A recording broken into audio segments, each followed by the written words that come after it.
Kompetensi dalam bahasa Indonesia merupakan serapan dari bahasa Inggris, yaitu competence, yang berarti kecakapan dan keahlian.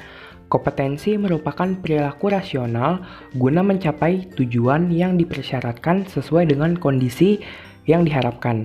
Dengan demikian, suatu kompetensi ditunjukkan oleh penampilan atau unjuk kerja yang dapat dipertanggungjawabkan secara rasional dalam upaya mencapai suatu kemampuan. Kompetensi juga dapat diartikan sebagai kumpulan pengetahuan, perilaku, dan keterampilan yang harus dimiliki guru untuk mencapai tujuan pembelajaran dan pendidikan.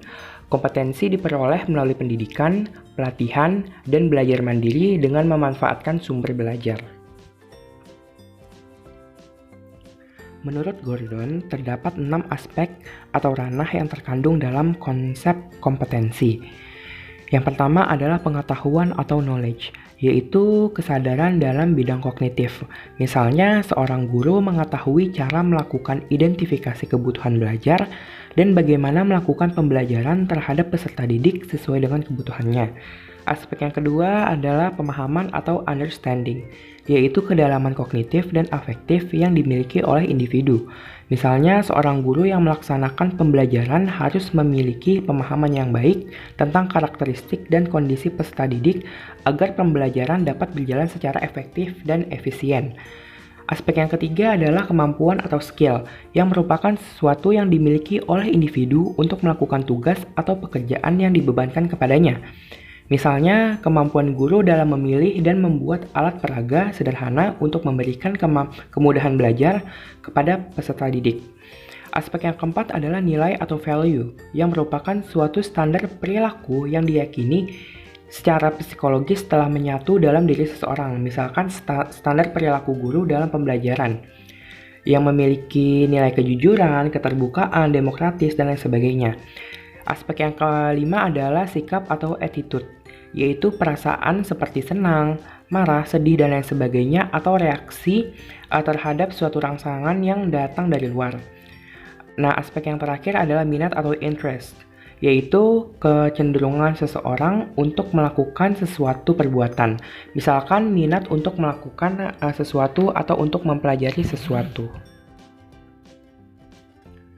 Menurut Peraturan Menteri Negara Pendayagunaan Aparatur Negara dan Reformasi Birokrasi Nomor 15 Tahun 2010 tentang Jabatan Fungsional Pamong Belajar dan angka kreditnya, mendefinisikan pamong belajar sebagai seorang pendidik dengan tugas utama melakukan kegiatan belajar mengajar, pengkajian program, dan pengembangan model pendidikan nonformal dan informal pada unit pelaksanaan teknis. Pamong belajar merupakan salah satu komponen manusiawi dalam proses belajar dan mengajar yang ikut berperan dalam usaha pembentukan sumber daya manusia yang potensial di bidang pembangunan. Oleh karena itu, pamong belajar yang merupakan salah satu unsur di bidang pendidikan harus berperan serta aktif dan menempatkan kedudukannya sebagai tenaga profesional sesuai dengan tuntutan masyarakat yang semakin berkembang. Dalam arti khusus, dapat dikatakan bahwa setiap diri pamong belajar terdapat tanggung jawab untuk membawa para warga belajarnya menuju kesuksesan. Dalam rangka ini, pamong belajar tidak semata-mata sebagai pengajar yang transfer of knowledge, tetapi juga sebagai pendidik yang transfer of value dan sekaligus sebagai pembimbing yang memberikan pengarahan kepada warga belajarnya.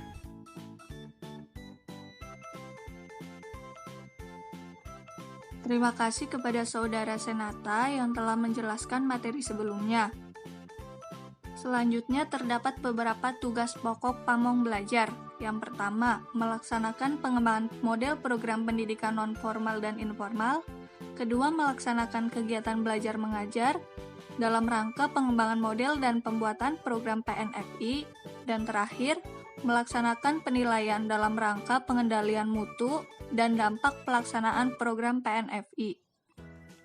Berdasarkan tugas pokok tersebut, dapat diambil kesimpulan bahwa peran pamong belajar menurut Wijat Moko tahun 2004 adalah sebagai berikut. Yang pertama, sebagai agen pembelajaran. Pamong belajar berperan sebagai agen pembelajaran berarti pamong belajar sebagai narasumber belajar bagi mereka yang membutuhkan, yaitu warga belajar. Yang kedua, kompetensi personal atau kepribadian. Kompetensi personal atau kepribadian adalah dasar pengembangan sikap kepribadian dalam menyikapi fenomena dan problematika yang ada pada lingkungan internal maupun eksternal. Yang selanjutnya, kompetensi profesional. Kompetensi profesional dengan bagaimana seorang pamong menjalankan tugas dan fungsi sebagai pamong belajar, yaitu sebagai pelaksanaan dalam pengembangan model, pelaksana kegiatan belajar mengajar dalam rangka pengembangan model, dan pembuatan percontohan serta pelaksana pengendali mutu dan dampak pelaksanaan program pendidikan nonformal dan informal. Yang selanjutnya kompetensi sosial yang meliputi kesadaran diri. Nah, dalam kesadaran ini meliputi minat, bakat, sikap, dan kecakapan. Selanjutnya percaya diri, komunikasi dengan orang lain, tenggang rasa dan kepedulian pada sesama, hubungan antar personal, pemahaman dan pemecahan masalah, menemukan dan mengembangkan kebiasaan positif, serta kemandirian dan kepemimpinan. Peran pamong belajar selanjutnya adalah difusi inovasi. Difusi inovasi merupakan penyebaran informasi kepada seseorang atau masyarakat terhadap inovasi yang ditemukan agar orang atau masyarakat tersebut mengetahui dan membuat sebuah perubahan dari informasi yang disampaikan. Dan peran yang terakhir adalah change agent atau agen pembaharu. Nah, dalam agen pembaharu pamong belajar terdapat 4 peran utama, yaitu yang pertama, the change agent as catalyst, agen pembaharu sebagai katalisator, yaitu menggerakkan masyarakat untuk melakukan perubahan. Kedua, the change agent as solution giver, agen pembaharu sebagai pemberi pemecahan persoalan, yaitu menyediakan alternatif-alternatif pemecahan permasalahan dan menghubungkan berbagai alternatif tersebut dengan kebutuhan klien. Yang ketiga, the change agent as process helper, agen pembaharu sebagai pembantu proses perubahan, membantu dalam proses masalah dan penyebaran informasi, serta memberi petunjuk mengenai bagaimana mengenali, merumuskan kebutuhan, mendiagnosa permasalahan dan menentukan tujuan, mendapatkan sumber-sumber yang relevan, memilih atau menciptakan pemecahan masalah, menyesuaikan dan merencanakan pentahapan pemecahan masalah. Dan terakhir, the change agent as source linker, agen pembaharu sebagai penghubung, yaitu penghubung dengan sumber-sumber yang diperlukan untuk pemecahan masalah yang dihadapi. Sekian dari saya, selanjutnya akan disampaikan oleh Saudara Basitu Raffi.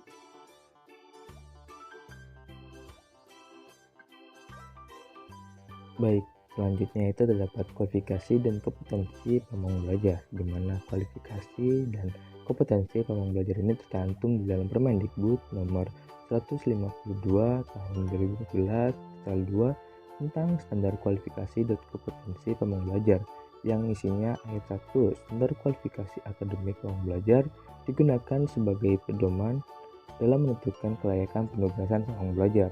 Ayat 2, kualifikasi akademik pamong belajar minimum sarjana pendidikan atau diploma 4 dan memiliki sertifikat pendidik dari perguruan tinggi yang terakreditasi. Ayat 3, kelayakan penugasan pamong belajar selain dimaksud pada ayat 1 juga harus lulus pendidikan dan pelatihan jabatan fungsional pamong belajar.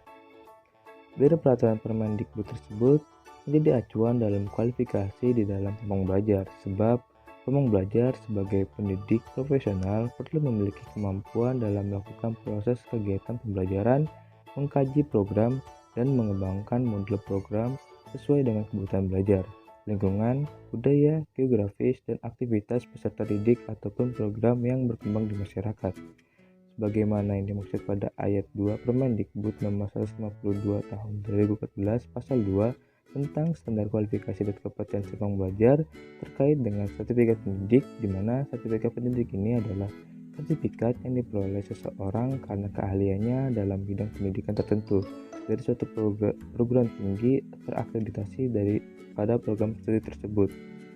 Bidang keahlian profesi pendidik tersebut antara lain pendidikan anak usia dini, psikologi pendidikan, pendidikan luar sekolah, manajemen pendidikan, evaluasi pendidikan, kurikulum dan teknologi pendidikan, pendidikan seni dan bahasa, pendidikan ekonomi, pendidikan sosiologi, pendidikan sejarah, pendidikan geografi, pendidikan kewarganegaraan, pendidikan matematika, pendidikan kimia, pendidikan fisika, pendidikan biologi, pendidikan komputer, pendidikan olahraga dan kesehatan, pendidikan teknik, dan program studi pendidikan lainnya yang relevan. Selanjutnya, kualifikasi dan kompetensi pamong belajar terdapat pula di dalam Permendikbud nomor 152 tahun 2014 pasal 3 tentang standar kualifikasi dan kompetensi pamong belajar, di mana ayat 1 berisi standar kompetensi pamong belajar digunakan sebagai pedoman penilaian kemampuan pamong belajar sebagai agen pembelajaran. Ayat 2, standar kompetensi pamong belajar dimaksud pada ayat 1 meliputi kompetensi pedagogi, kepribadian, sosial, dan profesional. Ayat 3, standar kompetensi pamong belajar sebagaimana dimaksud pada ayat 2 menjaga perumusan kompetensi dan subkompetensi sebagaimana terkandung pada lampiran peraturan menteri ini, di mana 4 standar kompetensi tersebut akan dijelaskan oleh Sinta.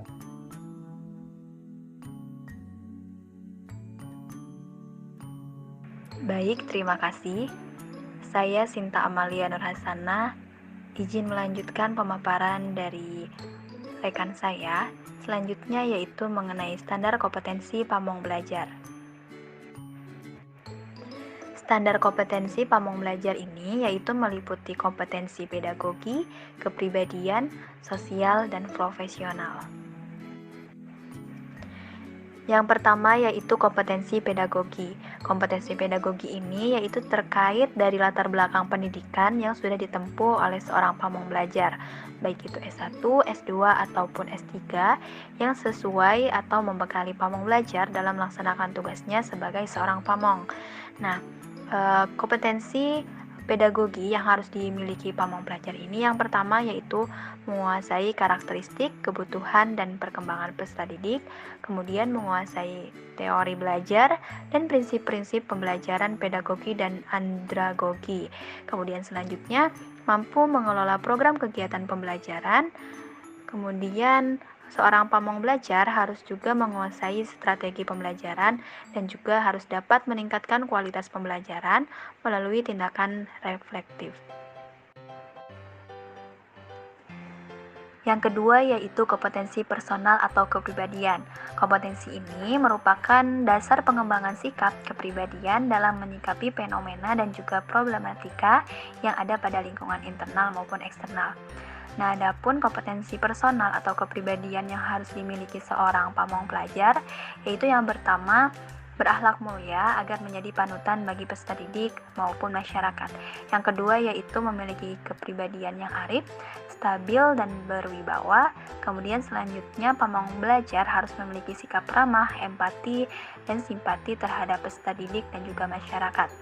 Dan yang terakhir, seorang pamong pelajar harus memiliki etos kerja, tanggung jawab, percaya diri, dan juga bangga terhadap profesi.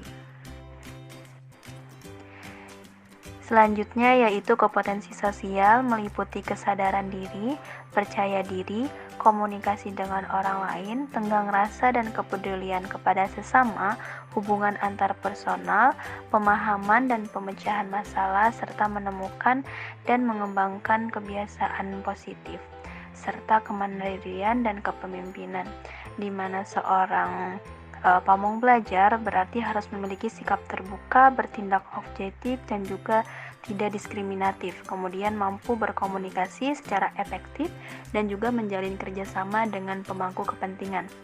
Dan seorang pamong pelajar juga harus mampu berperan aktif pada kegiatan sosial kemasyarakatan. Selanjutnya yaitu kompetensi profesional, di mana pamong belajar ini harus dapat memahami kebutuhan belajar, sumber belajar, potensi, dan permasalahan peserta didik. Kemudian yang kedua, seorang pamong belajar harus menguasai konsep keilmuan yang relevan untuk kegiatan pembelajaran, pengkajian, dan pengembangan model. Kemudian seorang pamong belajar juga harus menguasai TIK, Kemudian harus mampu melakukan kegiatan pembelajaran, pengkajian program, dan pengembangan model. Selanjutnya harus dapat menguasai konsep prinsip-prinsip, metode dan teknik penelitian, dan terakhir harus dapat menguasai pengetahuan dan keterampilan fungsional. Selanjutnya yaitu terdapat faktor yang mempengaruhi kinerja pamong belajar. Terdapat dua variabel yang mempengaruhi kinerja pamong belajar, yaitu sumber daya dan juga iklim kerja. Di mana di dalam sumber daya ini yang pertama terdapat kompetensi. Di dalam kompetensi ini terdapat pengembangan profesi. Pengembangan profesi ini berhubungan erat dengan bagaimana seorang pamong belajar tersebut dapat mengembangkan karir kepamongannya sebagaimana peraturan yang berlaku. Kemudian selanjutnya ada kompetensi akademik, kompetensi personal sosial, budaya, dan juga teknis. Di mana teknis ini yaitu bagaimana pamong belajar dalam melaksanakan tugas dan fungsinya sesuai dengan peraturan atau perundang-undangan yang berlaku. Selanjutnya yaitu fasilitas dan teknologi, di mana fasilitas dan teknologi ini mutlak diperlukan agar proses kerja dapat berjalan dengan baik. Proses kerja dapat berjalan dengan baik jika peralatan dan teknologi yang digunakan ini sesuai dengan bidang kerja dan standarnya. Faktor selanjutnya yaitu iklim kerja. Di dalam iklim kerja yaitu adanya manajemen. Unsur dari kegiatan manajemen adalah adanya manusia sebagai pelaku, adanya sistem yang bersifat mengatur serta mengikat, dan adanya tujuan atau target yang akan dicapai. Kemudian selanjutnya yaitu kepemimpinan. Tipe kepemimpinan seseorang dapat mempengaruhi proses kerja, karena kepemimpinan berkaitan dengan gaya pengambilan keputusan, pemeliharaan hubungan antara atasan dengan para bawahan, pandangan tentang tingkat kematangan atau kedewasaan para bawahan, baik dari arti psikologis maupun teknis. Kemudian selanjutnya yaitu sistem reward dan punishment. Pemberian penghargaan dan hukuman ini harus dilakukan untuk mendukung proses kerja agar berjalan secara optimal. Baik, sekian pemaparan materi dari kelompok 5 mengenai kompetensi mengajar pamong belajar. Kurang lebihnya mohon dimaafkan. Wassalamualaikum warahmatullahi wabarakatuh.